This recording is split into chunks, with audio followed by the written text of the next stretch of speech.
So I think the first place I want to start is the beginning of the day. What time do you have to? And are you always working from home or just for the time being?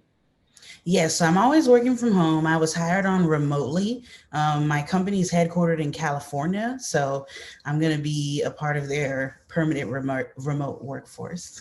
Got it. Okay. So what time does your day generally start at for work wise? Yeah, I usually start at 9 every day. It goes from like 9 to 5 or 9 to 6, depending if I take a lunch or not. Got it. Okay. And how do you actually begin your day?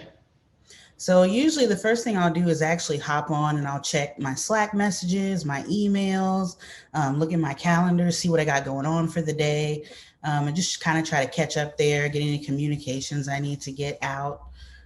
So yeah, that's the first thing I do. Got it. And what do you spend probably roughly like 30 minutes doing that a day, just kind of doing the daily checkup? Probably. I've never timed it because sometimes I Okay. think I think sometimes I probably spend more than that depending on what I've had come in. But yeah, I think 30 minutes is what people should spend on that. That's what I'll say. Got it. Okay. And then after that, what do you do from there? So from there, I'll usually get going on like whatever tasks I have for the day. Thankfully, my company does utilize outreach. So Okay. basically, I'm able to run my calls and my emails, all having those ready to go for myself as a task that's already available. If I've done the work right the night before and made sure I added some accounts. So basically, just going through those calls, going through emails. We currently do about 80 touches, and they like us to keep it like 50-50, 60-40 between calls and emails. Okay. So I'll make sure basically that I hit that each day. We're adding some more personalization. So I think that's going to probably change what we're Yeah, doing it'll slow going things down a forward. bit. Yeah, so they're going to be using like video prospecting now Oh, soon. nice. We're going to be getting a lot more personal into our accounts and kind of digging into the background of the prospect a little bit more before we reach out. So, Got it. yeah, I think that number will change. But Okay. yeah, for So now, so when you're making these calls, like how much research do you have ahead of time? Like I know there's some people with a power dollar where it's like they've never even heard of this person before, they've never done research, they just kind of they're thrown into the system. And you know what? Let's actually take a step back before I ask you that question. You kind of maybe mentioned it. How are the leads actually added in? Are you have your maybe target market, maybe a region you go after? Um, are you the one actually picking, hey, I'm going to go after these, or is someone putting those leads into outreach for you? yes, so I put them in there. So I have, or my AE has territory, but basically it's a list of accounts. So at this company, it's kind of different because we're not allowed to like do our own lead generation as far as accounts go. So we Okay. already have like a list of accounts they purchased. And basically, I will go through my accounts that I'm working on and choose to add people to that, basically as contacts to reach out to. Here they call them leads, but all it is a contact basically. And Okay. I just put them in the system in Salesforce and then upload them to Outreach. And then those are the people who I target. Got it. Okay. So now going to my question, like when you're calling someone for the first time, you have a little bit of familiarity with them, I'd imagine, right? Absolutely. Yeah. The first step in my sequence, I actually at this company, we create our own sequences with our own cadence. Okay. So from scratch, pretty much. So mine is actually based off of Outreach's sequence, the Agoji sequence. So my first step is to look at LinkedIn first before I do anything, and basically trying to find anything that I can bring up in my email or on my call, making sure they still work there, Yep. making sure that Zoom info didn't do me wrong and give me old information, and Yep. like that happens sometimes. Yes. So yeah, I'll usually check out LinkedIn. If they link their social media there, I'll look at it. If not, I just stay on LinkedIn and kind of try to see what's on their profile, what posts they're interacting with, or what they've posted. Any type of insight like that, as well with the company. So Okay. anything going on with the company, I'll look at too, and then kind of go from there. Got it. Okay. And then in terms of so it sounds like you get some freedom. Like you're able to kind of write your own emails and switch your cadence. Like you don't have to follow maybe straight to the book, right?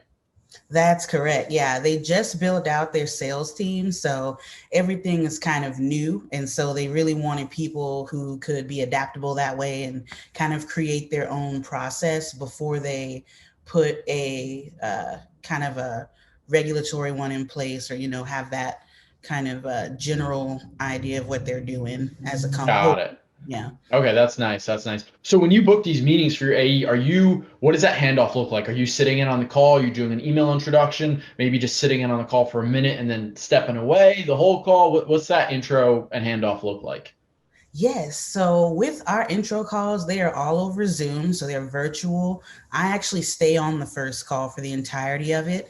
And my AE likes for me to take notes while I'm there. So Hmm. I will, start the call off, saying it's great to have them with us, kind of recap what we discussed, and then introduce them to my AE. And then from there, they will kind of take over the call, go through their slide deck, and I'll just kind of take notes of anything the prospect says or questions that are asked or anything that we need to follow up with.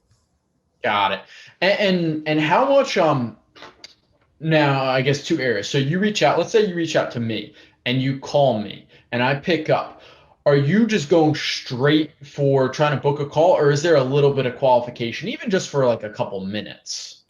Yes, we want that qualified meeting. So I definitely do have to qualify on mine. And that usually consists of kind of finding out, because we're in the healthcare space. So Hmm. finding out, like, are they self-funded or fully funded? Who's their health plan provider? Do they have an EAP? Who's that provider? How many employees they have in the US? And then I might ask them a few questions about, what their concerns are, what they're experiencing from the pandemic, what their current solution may not be handling for them, or what they're really Hmm. looking for in their solution, and kind of try to just delve into that a little bit. Got it. Okay. And then if it's an email though and they respond back, do you try and get on a call with them to do a little qualification, or you just send them a calendar link and book a time? So if it is an email, I've had that happen like one time because I'm on strategic accounts. So like everything I do Okay. is at least like 5,000 to 25,000. So I definitely try to get them on the call because there's just so much that, I need to gather that I might not be able to get just from the email. So I Got will it. call them. If I can't get them, I will send them those questions via email, but usually it always happens on a call for me. Okay. And then, I mean, in terms of your day, you're doing about 80 touch points. I don't know how many meetings you're sitting in on a week, but like, is that pretty much your day? Like, you probably spend, maybe 5 to 6 hours a day of doing the prospecting, would you say? Or Absolutely. Yeah, that's the majority of my day. okay, how many meetings do you? And I know it changes. I mean, some people can in some industries, some people book 5 meetings a day, some five a week, some one a week is good for your industry for what you guys do. Like, what's an average right now? I know you're still kind of ramping up. So they change it like every month for us. And Okay. but this month I need to get about it. It's on a point system. That's another thing. So like it's not about the number of meetings, but it's about the weight of the meeting, I guess, depending on how many points it's worth. So I have Okay. to get 12 points, which for me would be roughly about 3 to 4 meetings for this month. Okay. Okay. And Um, in terms of points, I mean, you can explain a little more. Does that maybe have to do with like, I don't know your product, but like the cost they might spend? Like, hey, you might only book one meeting, but it's 12 points because it's a $1 million deal versus this one's only 100,000. Is it? Can you go a little into like what without getting too deep, but like into how points work for your company? Absolutely. So the point system is based off two things. It's about account tier and it's based off of also employee size. So the account tier basically is something they've done internally in Salesforce that just determines what their likelihood of being ready to buy is. So if it's tier one, tier two, it's worth more than maybe Okay. like a tier three, tier four. And then the employee size. So because I do strategic accounts, sometimes they have children accounts that are like smaller, it might just have like 1,000 people. So if that's the case, it's not worth the same as if I booked a meeting with, 10,000 employees that they might have. Because we're in healthcare, they base it off that since we have like a member number. So it would be like based on the prospective amount of people who would be utilizing our tool through the employer. So that's why they use the employee count as a part of that point system. Got it. Okay. And then I'm curious, and maybe it's not every day, but every week, like what's your interaction with your manager like? And I don't know how, if you have a manager, then you have a director, then you have a VP, but like what's the sales meetings like per week? Do you have one-on-ones? Do you have other, SDR, stand-ups, all hands on deck sales meeting each week? What do the meetings look like? So since we're all virtual, we have a lot of meetings. I don't know if Yeah. this will keep going when they go back to office. We have a So of course I have my weekly one-on-one with my manager. I also have one with my AE because we have a one-to-one relationship. Okay. And then I have meetings, a team meeting every week. They do the sales meeting at the end of the week.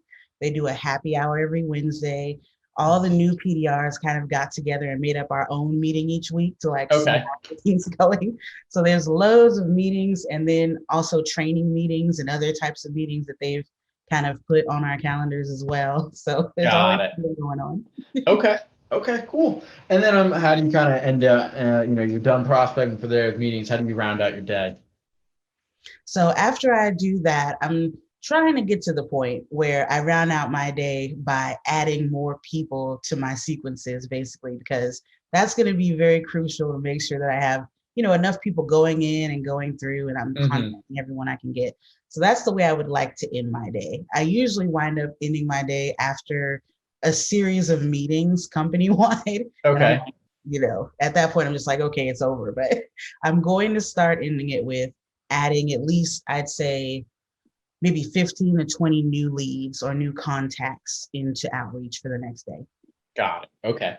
The last question is there any differences from like your job now from what you learned in pre-hire? Maybe it's good, maybe it's bad, just big, small, whatever. Just like, oh, I didn't expect to cold call this much, or I didn't expect we'd have to qualify people on calls. Any differences from what you learned in pre-hired or? I will say that it's there's been a lot of new things added to the program since I got Yep. certified. So when I went back through, like I saw the new things you added on video prospecting and more on like personalizing emails. So I think that what you guys have now is very up to date to what I've experienced in my day to day.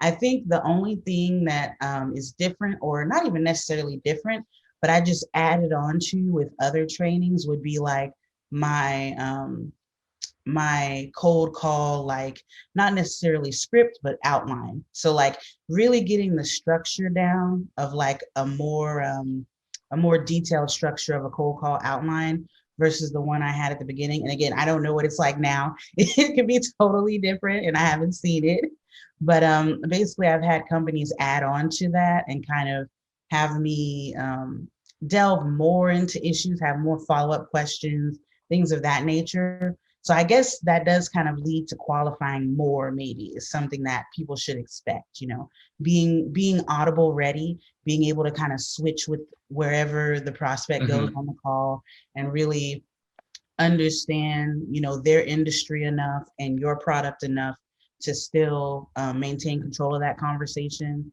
and, get that valuable information that you need to get. Got it. Okay. Well, cool. I appreciate you sharing, Zena. Absolutely. Thank you so much for having me. I'm always happy to help. Thank you.